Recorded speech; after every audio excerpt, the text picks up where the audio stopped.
আসসালামু আলাইকুম বন্ধুরা, আমরা এই যে পাবনার খিচুড়ি নাদবো।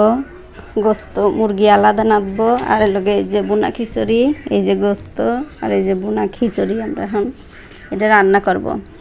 এই যে কাঁচামরিচ, পেঁয়াজ আর আদা, এই যে বাটা, জিরে বাটা, রসুন ছেঁচা, মশলা বাটা, শুকনো মরিচ বাটা, দারচিনি, তেজপাতা সব বাটা। এই যে এখন লগে এটা বাটি রাখি দিছি। এখন এই যে পেঁয়াজ ভাজি নেব, ভাজি পেঁয়াজ ভাজার ভিতরে সবটা দিয়ে দেবো। পেঁয়াজ দিছি, এই যে রসুন দিছি।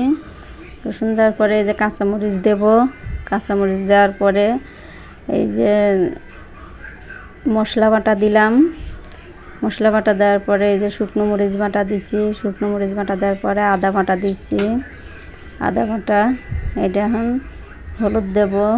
তারপরে হলুদ দেওয়ার পরে ধনের গুঁড়ো দেব, বড় সজের গুঁড়ো দেব, তারপরে লবণ দেব, দিয়ে ভালো করে লাড়াচাড়া করে নেব। ভালো করে লাড়াচাড়া করে পিস ভাজা ভাজা হলে পরে তারপরে এই যে পিস ভাজা ভাজা হয়ে গেছে।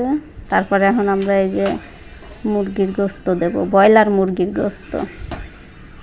আমাদের পাবনা কয় ব্রয়লার মুরগির গোস্ত। এখন এটা আমরা ভালো করে লাইড়ে চাইড়ে তারপরে একটু পানি দেব। পানি দিয়ে এই যে শিলপাটায় বাটা মশলা, এই মশলা বাটা দিয়ে দিছি। মশলা বাটার পানি দিয়ে দিছি। পানিটা আপনারা ফেলা দিবেন না, পানিটা দিয়ে ভালো করে লাড়াচাড়া করে ডেহি দিবেন। 10 মিনিট ডেহি দিয়ে যে আবার উঠায় আবার লাড়াচাড়া করে দিবেন। লাড়াচাড়া করে দিয়ে আবারও ভালো করে লাড়াচাড়া করবেন।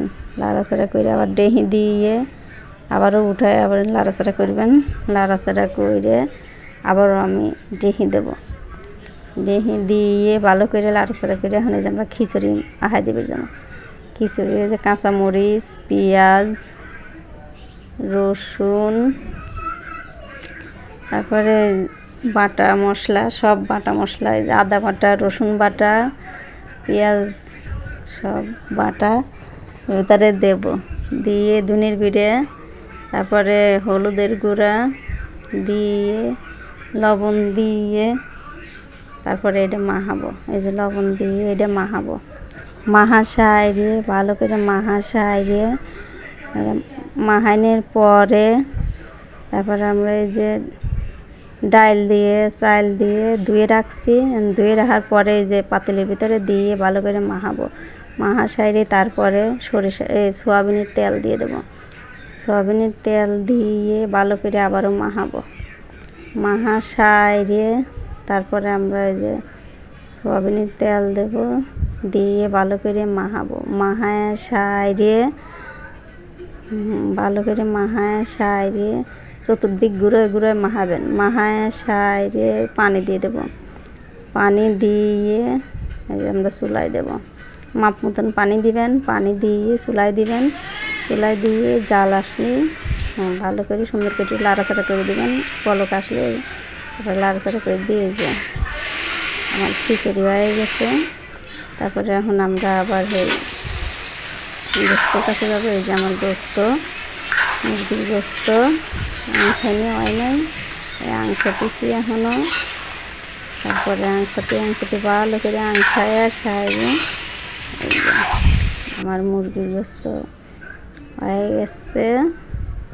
আর একটু পানি দেব। পানি দিয়ে ভালো করে লাড়া সাইডে তারপরে আর একটু ডেহি দিয়ে থুবেন। এই যে আমার মুরগি রান্না হয়ে গেছে। আমি এখন নামাই নেবো। ভালো লাগলে লাইক, কমেন্ট, শেয়ার আর আমার পাবনার এই রান্না করে খাই দেখেন। এই যে আমি এখন বাড়বো, গাবলায় বাড়িছি। বাইরে আপনারা দোয়া করবেন আর এইভাবে রান্না করে আপনারা খায় দেখবেন মজা লাগে কি না লাগে, তারপরে করবেন।